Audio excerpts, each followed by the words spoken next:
반갑습니다. 2월 첫째 주일 말씀 가운데로 나온 모든 지체들을 환영합니다. 오늘 우리가 나눌 말씀은 나에게 온 부르심이라는 제목으로 요한계시록 3장 15절에 대한 내용을 나눠보려고 합니다. 오늘 말씀 먼저 읽으면서 시작하겠습니다. 내가 내 행위를 아노니 내가 차지도 아니하고 뜨겁지도 아니하도다. 내가 차든지 뜨겁든지 하기를 원하노라. 아멘. 요한계시록 3장 15절 말씀입니다. 오늘 말씀은 부르다 라는 말로 시작해 보려 합니다. 부르다, 부르심의 동사 표현이죠. 사전적으로 찾아보면 말이나 행동 따위로 다른 사람의 주의를 끌거나 오라고 하다가 첫 번째예요. 얘! 누구야? 좀 와라! 엄마가 부르실 때 그 뉘앙스로 알 수 있는 미묘한 주의를 끌거나 감정의 표현을 하는 그 이름 부르는 말, 부르다. 첫 번째 뜻이고요. 두 번째, 명단을 읽거나 이름이나 소리를 내어서 대상을 확인한다. 는 내용은 출석을 부르거나 누군가 왔는지 확인할 때, 없는지 확인할 때 이름을 부르는 걸 부르다 라고 하겠고요. 세 번째, 남이 자신의 말을 받아 적을 수 있게 또박또박 읽는다는 받아쓰기를 할 때 부른다, 읽어주는 내용이겠지요. 그래서 오늘 말에서 부르다는 우리가 느끼는 평소에 사용하는 내용 중에서는 1번에 가깝지만 지혜에서와 마찬가지로 하나님의 부르심은 이 내용과 약간 다릅니다. 그 부르다, 부르심에 대한 내용을 한번 나눠보도록 할게요. 하나님께서 우리를 부르십니다. 어떻게 해요? 함께 가기 위해서요. 하나님의 나라를 넓히기 위해서 우리를 부르시고 계십니다. 주님께서는 우리를 태어날 때부터 모태로부터 부르셨거나 혹은 아니라면 특별한 계기로 누군가를 통해서 내가 교회로 나오고 함께 하나님을 믿을 수 있도록 우리를 이끄셨습니다. 하나님께서는 우리가 하나님 안에, 예수님 안에 주의 보혈로 구원받은 그 자리에 있기를 원합니다. 그 부르심, 나를 처음 구원 가운데로 주의 보혈로 깨끗하게 씻음 받으사 씻게 하시고 그리고 공의로 우리를 깨끗해 하신 그 부르심으로부터 우리가 시작할 수 있습니다. 우리가 평소에 생각할 때 부르심이라는 건 아주 특별한 사람, 알고 있는 내용이라면 아주 특별한 사람을 부를 때 부르심이라는 표현을 쓴다는 걸 알고 있을 겁니다.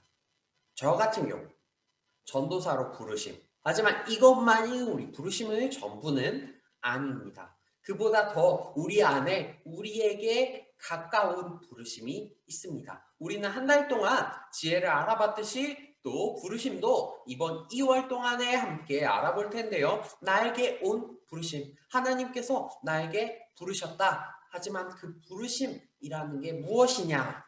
를 오늘을 통해서 알아보고 다음 주부터 계속해서 그 부르심에 대한 내용을 길게 알아보려고 합니다.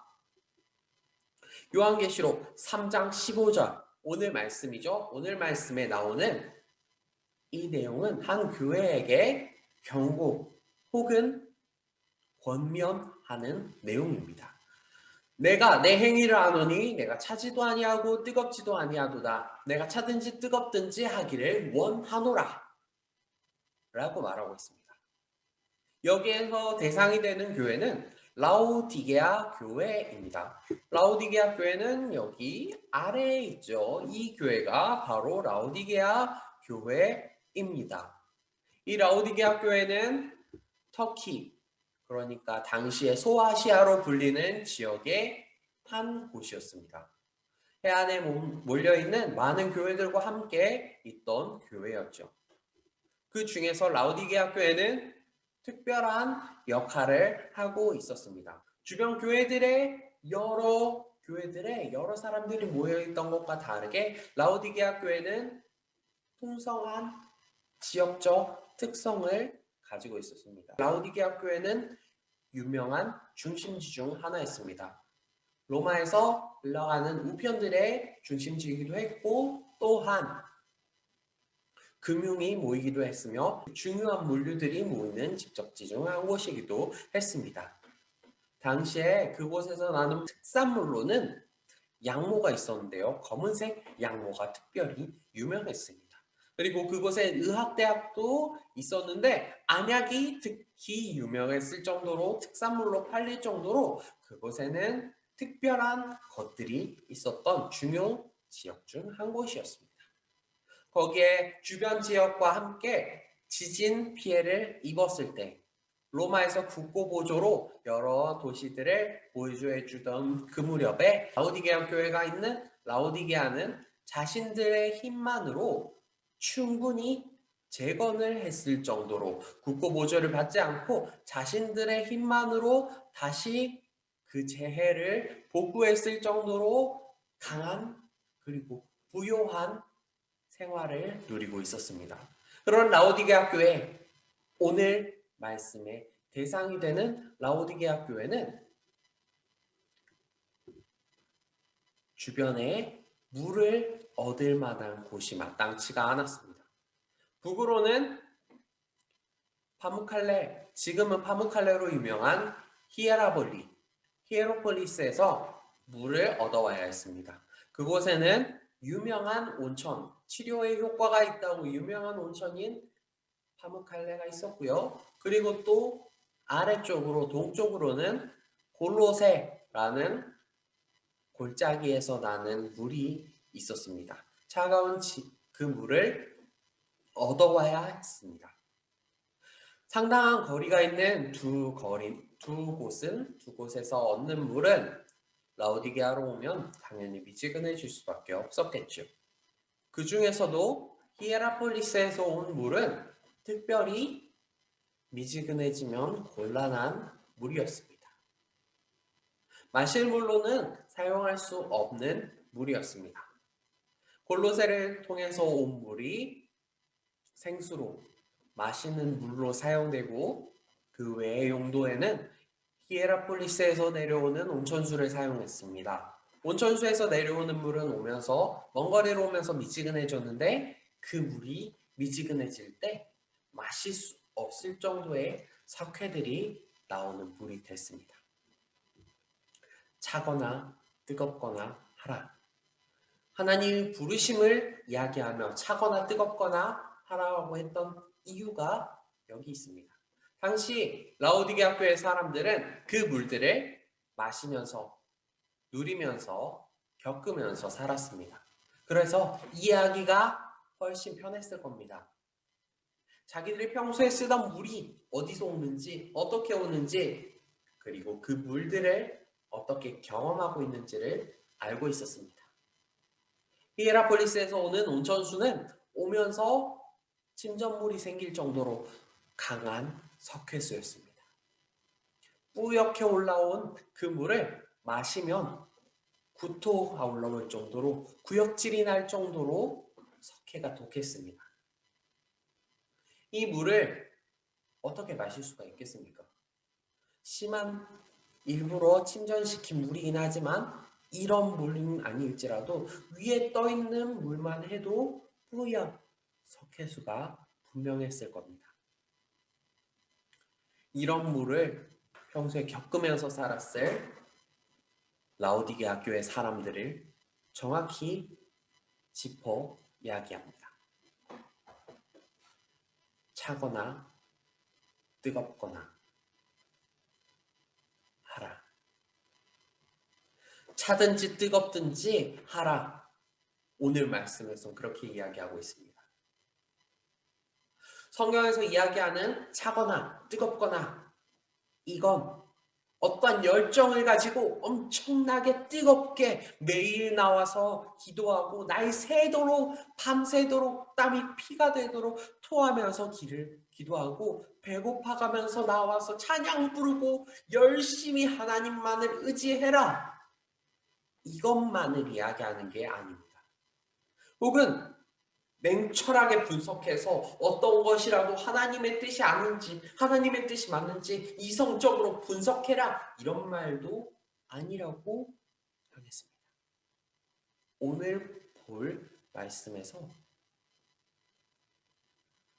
너무 차갑거나 너무 뜨겁거나 해라 라는 말씀보다는 오히려 원래의 것에 가까운 네가 가지고 있는 본래 가지고 있어야 할 모습을 찾아라 라고 해보겠습니다. 하나님께서 우리를 참으십니다. 언제나 기다리십니다. 하나님께서는 나를 아시고 나를 아시는 만큼 내가 하나님께 나아오기를 기다리고 계십니다.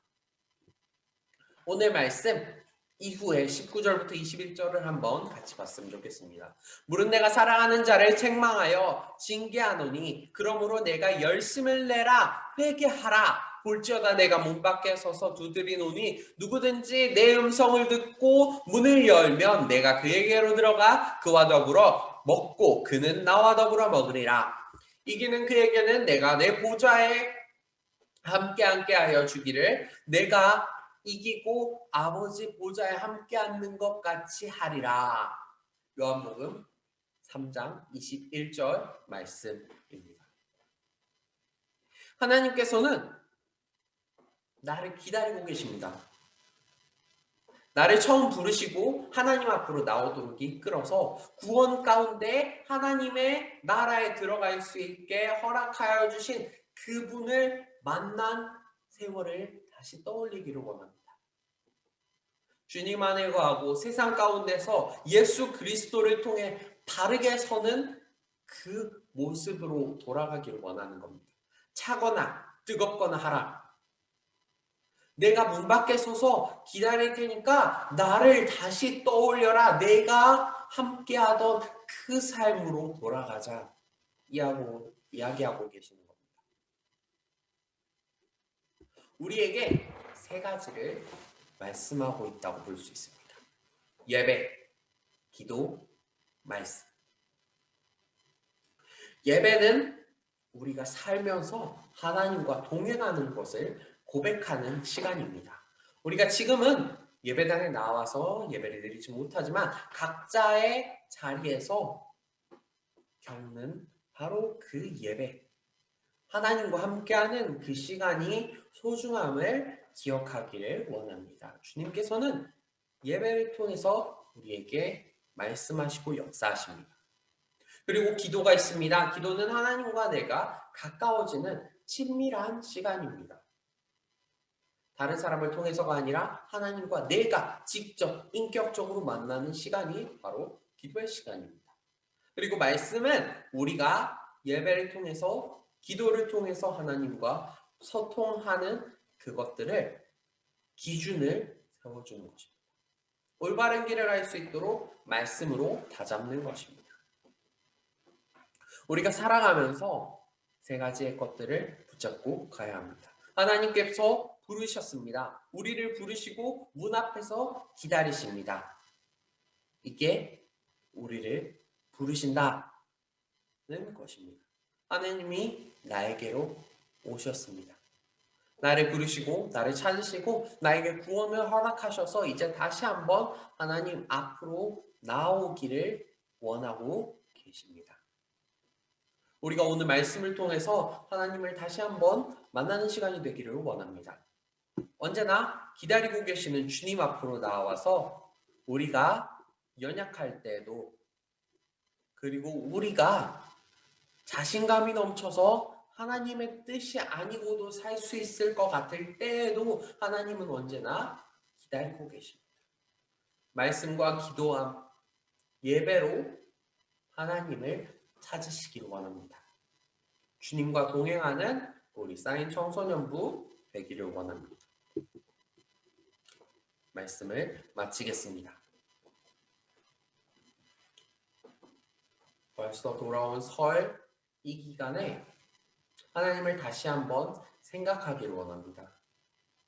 그저 놀고 즐기고 끝나는 것이 아니라 오히려 하나님과 가까워지는, 멀리 나갈 수 없으니, 많은 이들과 만날 수 없으니 한 번이라도 더 하나님을 생각하는 시간이 되었으면 좋겠습니다. 그리고 곧 있으면 17일, 2월 17일 제 수요일을 시작으로 사순절을 시작합니다. 이 사순절 기간 동안에 하나님을 하루하루 묵상하며 하나님과 가까워지는 시간을 가지길 원합니다. 그러면 우리 모두 하나님과 친밀해지고 가까워지는 쌓인 청소년부 되기를 원하며 이만 말씀을 마치겠습니다. 그럼 다음 주에 또 보도록 하겠습니다.